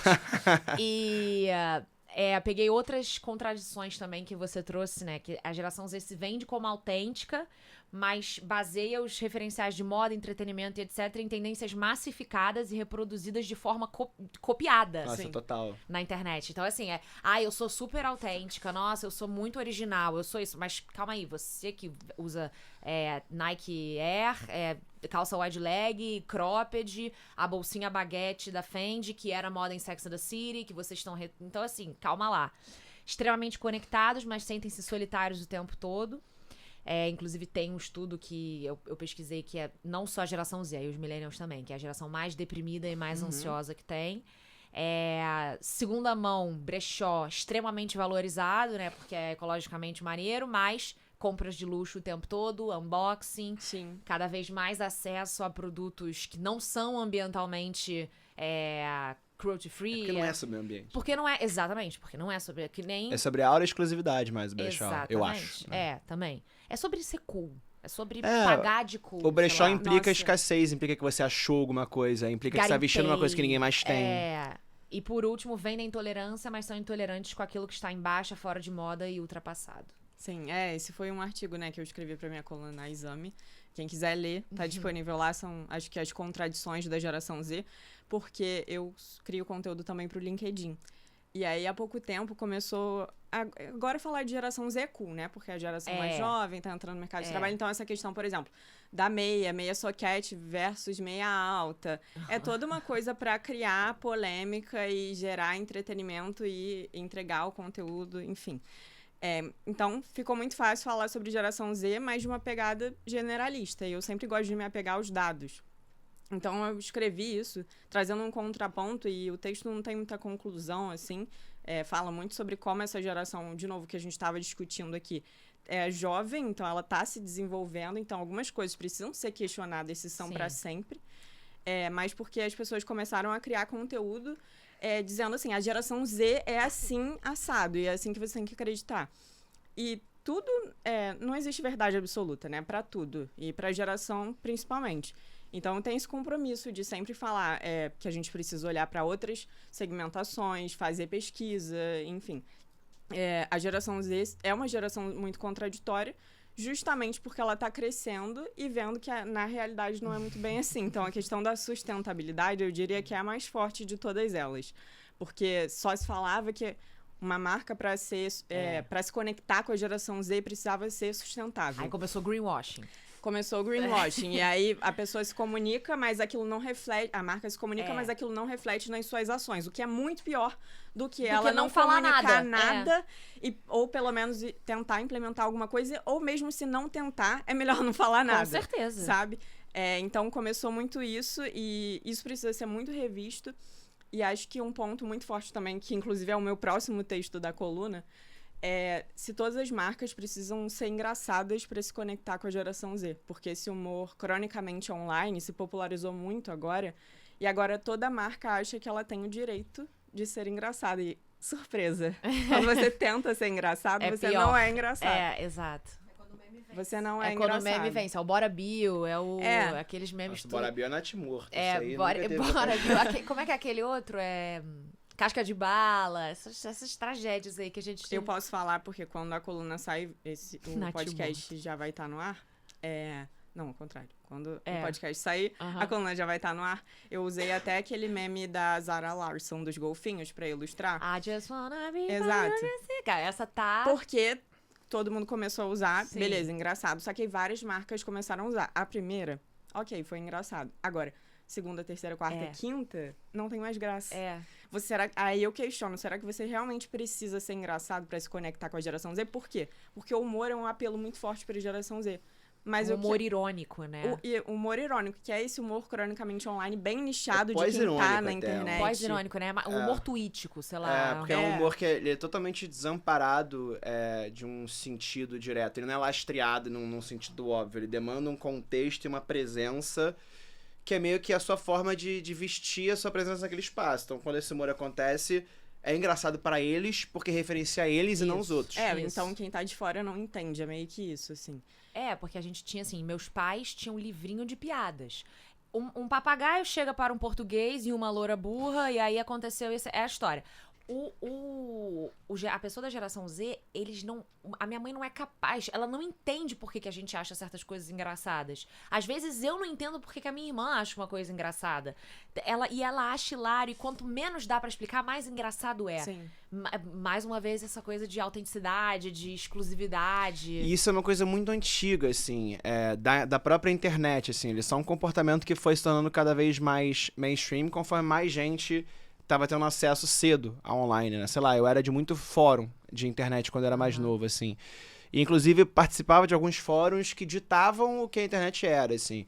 Participei de alguns fóruns até muito questionáveis na minha adolescência, assim. Tinha o 4chan, por exemplo, que é talvez um dos fóruns mais influentes da história da internet, que ele influenciou, assim, boa parte do humor online dos anos 2000 existiu por causa do 4chan.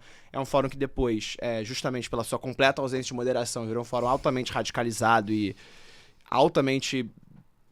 criminosamente questionável, assim, mas durante um período ali específico de internet, ele tinha um nível de apelo e um nível de produção cultural que era muito só daquilo. Então, quando eu acompanhava aquilo com 14 anos, eu achava muito engraçado várias coisas que só eu entendia. E só quem estava lá entendia. Então, a internet tem isso, mas ela tem também a capacidade de expandir essa compreensão, né? Sei lá, você pega, por exemplo, todo o vernáculo gay de internet, né? Dos estáticos. A cultura de estáticos como um todo é um negócio bárbaro. É o estático de um GIF. E esse GIF é uma coisa que tem a qualidade propositalmente reduzida e que muitas vezes nasce em fóruns, tipo Pandler, etc. Então, assim, e é um caminho que tem uma penetração absurda cultural, né? Então, acho que tem uma... Até perdi o que ia chegar no começo. Mas Gente, esqueci. Humor. Humor referencial, isso. Então, assim, acho que é um comportamento cada vez mais recorrente da geração, mas é também um statement identitário, assim. E acho que as marcas ainda não sabem pesquisar isso. Não só porque, assim, agora a gente tá na segunda etapa, né? Primeiro você tinha só um social media estagiário. Acho que é a terceira etapa. Depois você começou a ter um time de branding que tentava criar as coisas por conta própria. E agora as agências voltaram pra jogada. Então, assim, não existe marca que trabalha sem agência. 5 anos atrás, era um deserto, assim, era um faroeste. Agora você tem agência em tudo de novo. Só que a agência faz curadoria, a agência pesquisa tendência. Você não tem velocidade de aprovação numa marca pra se mover rápido. Total. Então, se você não é o Duolingo, e o time do Duolingo opera de uma forma extremamente específica, com uma liberdade altamente particular, até porque é um aplicativo que permite isso, e você tem que entender, a sua marca permite isso? Ou você vai ficar digitando sem letra maiúscula, sem nada, tipo... Você tem que entender... Cadê o tom de voz da marca? Exatamente. Tipo, eu acho que isso se perdeu muito na internet. Eu exemplifico com o Duolingo também, porque ele é o maior referencial que a gente tem, né? Cadê as personalidades, os arquétipos de marca que a gente estuda, que a gente faz na faculdade, estuda os arquétipos lá. Beleza, eles estão antiquados, mas eles servem pra muita coisa ainda. Eu também acho. Então, você manter uma autenticidade na sua marca é muito mais relevante do que você tentar se conectar com um humor que não é seu, que é muito claro que não é pra você. Soa muito mais falso do que você tentar se manter com seriedade ali, mas seguindo fiel a quem você é e adaptando o formato. Porque eu acho sim que tem que adaptar o formato para se conectar com as gerações mais jovens, mas que não precisa comprometer a identidade da marca. Claro. É um mercado com pouca gente que entende verdadeiramente de rede social ainda. É um mercado, assim, muito infantil e muito limitado. Em termos de pesquisa e em termos de liberdade. Você tem muita gente sênior nas marcas e agências que são tomadores de decisão, que não entendem o que estão fazendo. E aí você tem muita agência que replica trabalhos e não questiona como as coisas funcionam. Então, por exemplo, caraca, olha essa trend aqui que acabou de estourar no TikTok. Aí você tem 100 agências que no reporte diário delas, olha essa trend aqui.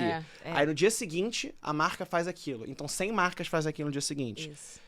Não é uma questão mais de fazer em uma semana ou de você conseguir fazer em 2 dias uma postagem. É uma coisa de que, assim, isso tá replicado.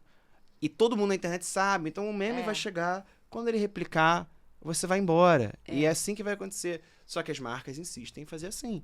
E aí Porque eu acho que elas estão perdidas. tá todo mundo perdido, Tá assim. todo As mundo agências estão perdidas, as marcas...